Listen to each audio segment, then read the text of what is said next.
tragic hostel collapse in Anambra State has left 2 people dead and 3 others rescued alive. The incident has shocked students, parents, and residents, raising serious questions about the safety of student hostels across Nigeria. The incident occurred in a student residential area in Anambra State, where a hostel building suddenly collapsed. According to eyewitnesses, occupants were inside the building when part of the structure gave way, trapping several people beneath the rubble. Residents nearby heard a loud noise and rushed to the scene. Within minutes, students, neighbors, and local volunteers began trying to rescue those trapped before emergency officials arrived. Morning, we rushed to the scene and we go down the area. Then the most important thing is that the major stakeholders are here. The fire service is here, the road, the police, the Red Cross, the SEMA, and the National Emergency Management Agency is coordinating the operation. So far, we have rescued 3 people alive. They are receiving treatment in the hospital. I come inside the building is 2021. I enter my ND1 in Opo Polytechnic. So building has crack in it. It is a very scary crack. I don't know how to say it, but this building has been cracked for a long time. But landlord, the caretaker keep maintaining it, patching it. Acting without knowing that tenants were asked to vacate, and the caretaker, Mr. Chus, collected our money.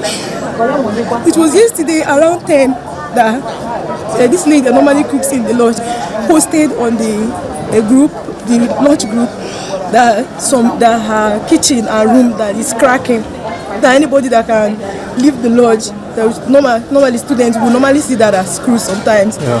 So nobody took it serious. 10 minutes after, the lodge just started breaking. Things were breaking, and I and my roommate, we managed to be able to come out. The investigation is still ongoing, so we don't want to run into a quick conclusion.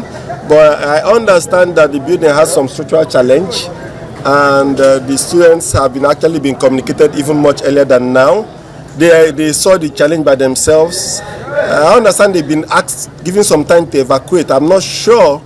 I'm not able to authenticate that.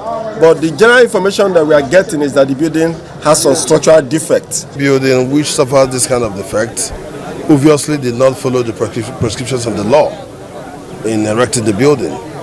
So in view of that, and considering the history of building collapse in this environment of Oku Polytechnic, the Ministry of Physical Planning shall be subjecting most of the commercial buildings around here to structural integrity tests. And anyone which doesn't pass that structural integrity test, we shall pull down the building. Emergency responders later joined the operation and carefully removed concrete blocks, roofing materials, and other debris. Officials confirmed that 3 people were rescued alive and taken to a nearby hospital for urgent medical treatment. Sadly, 2 other victims were recovered lifeless, bringing the confirmed death toll to 2. Witnesses say the rescue operation was difficult because rescuers had to work carefully to avoid causing further collapse. Many students in Nigerian cities live in privately owned hostels, and concerns have often been raised about weak building structures, poor construction materials, lack of proper maintenance, overcrowded rooms, failure to follow approved building plans. Residents in the area say some hostels have shown signs of structural problems for a long time, including cracks in walls and damaged foundations. The incident has renewed calls for urgent inspection of student accommodations across the state. Authorities have announced that an investigation is underway to determine the exact cause of the collapse. Engineers and building experts are expected to examine whether the disaster was caused by structural defects, poor workmanship, substandard construction materials, lack of government approval, or other safety violations. Officials have also secured the area to prevent further danger while investigations continue.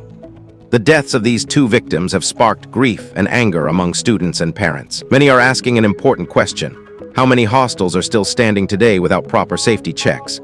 Experts say regular inspections, strict enforcement of building regulations, and proper monitoring of student housing could help prevent similar tragedies in the future. A hostel building collapsed in Anambra State. 2 people died in the incident.